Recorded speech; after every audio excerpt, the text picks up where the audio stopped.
करणी सेना ने आज आगरा में रैली के दौरान तलवारें लहराई और उस दौरान प्रशासन मौजूद था। हालांकि इस रैली को लेकर के भारतीय जनता पार्टी का क्या कहना है, इसी पर बात करने के लिए हमारे साथ भारतीय जनता पार्टी के प्रवक्ता भी मौजूद हैं। क्या कहेंगे, जिस तरीके से करणी सेना ने अधिकारियों के सामने तलवारें लहराई, वहां पर प्रोटेस्ट किया और एक तरीके से धमकी दी कि जिस भाषा में समझ में आएगा उस भाषा में समझाया जाएगा। देखिए, यह देखना वहाँ की जिला प्रशासन का कार्य है।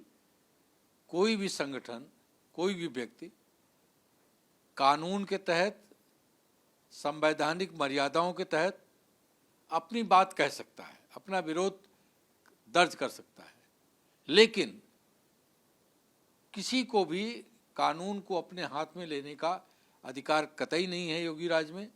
और जिला जो आगरा का जिला प्रशासन है, वो इसकी जिम्मेदारी है कि अगर कहीं किसी ने कानून का उल्लंघन करके कुछ किया है तो उसके खिलाफ वहाँ का जिला प्रशासन कार्रवाई करेगा। तो आपको लगता है कि जिस तरीके से तलवारें लहराई गई हैं उसको लेकर के कार्रवाई होनी चाहिए? मैंने कहा ना कि ये जिला प्रशासन का काम है, इस पर निर्णय जिला प्रशासन करेगा। बेहतर होगा कि आप जिला प्रशासन से बात करेंगे तो आप इस पर बताएंगे।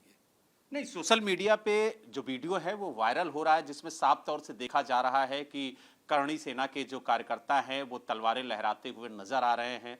प्रशासन वहां पर मौजूद है। हालांकि जब सीनियर अधिकारियों को इसकी जानकारी मिली तो भी मौके पर पहुंचे और जिस तरीके से उन्होंने वहां पर नारेबाजी शुरू की, खास तौर से अधिकारियों को देखने के बाद, और तलवारें लहराई, उसको लेकर के अब खास तौर से उत्तर प्रदेश की अगर हम बात करें तो यहां पर भी सियासत तेज हो गई। जो विपक्ष है, खास तौर से समाजवादी पार्टी, वो कई सवाल खड़े कर रहा।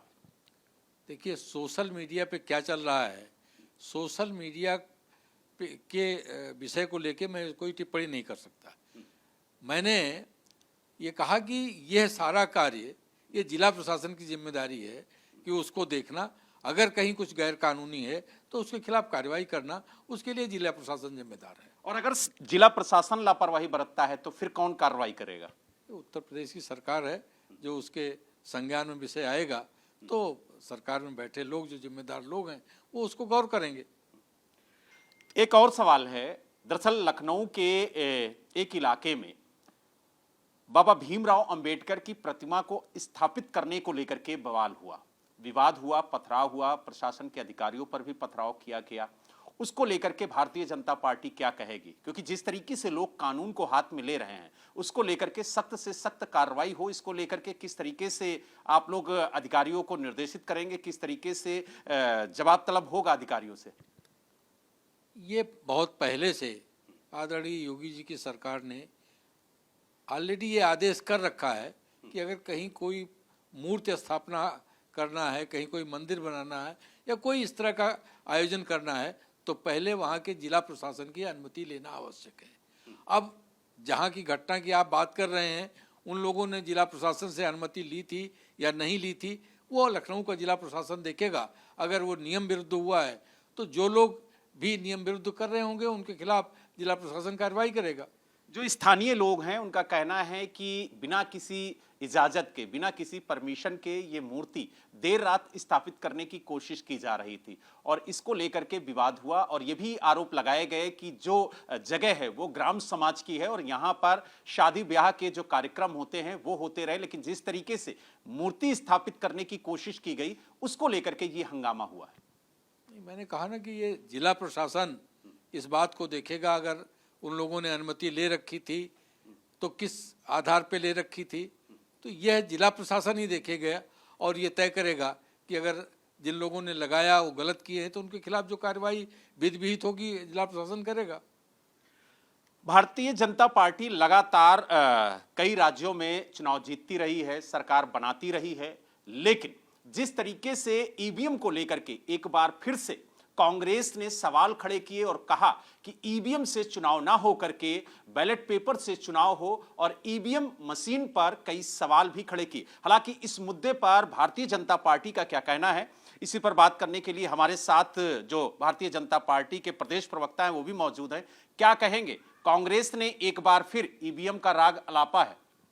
ये होस्टाइल विपक्ष है, कांग्रेस पार्टी की हताशा है जो अपनी हार को, अपनी असफलता को छिपाने के लिए ईवीएम के पीछे चिपते हैं। हिमाचल में उनकी सरकार बनी, कर्नाटक में उनकी सरकार बनी, तो क्यों नहीं ईवीएम के पीछे जाकर के छुप गए? यह अपने सच को नहीं स्वीकार कर पाती कांग्रेस पार्टी कि उसका जन सरोकारों से रिश्ता पूरी तरह समाप्त हो चुका है। जनता जनार्दन कांग्रेस को खारिज कर चुकी है।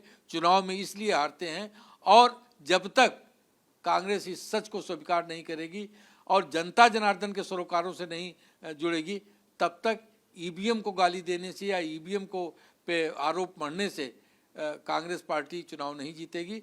जनता इसी तरह उनको हराती रहेगी जब तक कांग्रेस पार्टी अपने कृत्यों का प्रायश्चित नहीं करेगी। यानी आपका कहना है कि कांग्रेस जनता से दूर होती जा रही है और जब हारती है तो ठीकरा जो है वो ईवीएम पर फोड़ती है। निश्चित रूप से विपक्ष के जितने दलों ने ईवीएम को लेकर सवाल खड़े किए थे, चुनाव आयोग ने सबको बुलाया था। आखिर ये क्यों नहीं चुनाव आयोग में जाकर के ये दिखाते, प्रूव करते कि साहब ईवीएम के माध्यम से गड़बड़ी हो रही है? वहाँ चुनाव आयोग कोई नहीं पहुँचता। तो यह केवल एक राजनीतिक सोसेबाजी खड़ा करना है, जिसको जनता कई बार खारिज कर चुकी है, पुनः खारिज करेगी। तो आपने देखा, हमारे साथ भारतीय जनता पार्टी के प्रवक्ता थे जिन्होंने तमाम मुद्दों पर बड़ी बेबाकी से जवाब दिया और उन्होंने कहा कि कांग्रेस समय समय पर जब चुनाव हारती है या चुनाव नजदीक आता है तो वो ईवीएम का राग अलापती है, लेकिन जनता सब जानती है और जनता समय समय पर कांग्रेस और विपक्षी दलों को जवाब देती रहती है।